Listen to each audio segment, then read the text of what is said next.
यो भिडियो हेर्नुस् त। यस्तै खाली भिडियो बनाउन चाहनुहुन्छ भने यो भिडियोलाई पुरा हेरेर साथ दिनुहोला।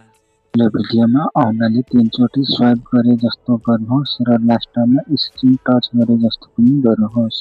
सेकेन्ड क्लिपमा आफ्नो म्युजिकको ग्यालेरीमा सुरुमा जानुहोस्। ग्यालेरीमा गएर आउनाले 3 चोटि स्वाइप गरेर म्युजिकलाई सिलेक्ट गरे जस्तो गर्नुहोस्।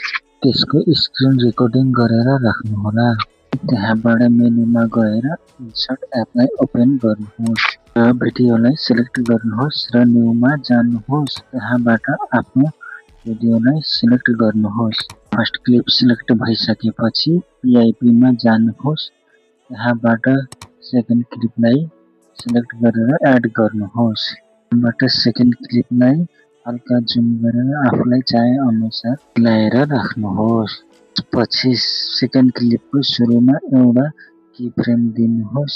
त्यहाँबाट की फ्रेमको छेउमा गएर ओपेसिटीलाई 70 देखि 60 को बीचमा राख्न सक्नुहुन्छ। आफूलाई सुहाउँदो राख्नुहोला।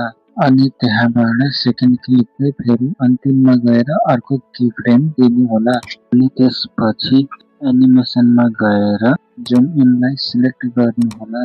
यसले भिडियोलाई अझ राम्रो देखाउँदछ। अनि त्यहाँबाट भिडियोलाई प्ले गरेर हेर्नुहोला। भिडियो रेडी हुनेछ। यस्तै खाली अझ राम्रो भिडियो हेर्नको लागि मलाई फलो गर्नुहोला। अन्तिममा भिडियोलाई एक्सपोर्ट गरेर सेभ गर्नुहोला।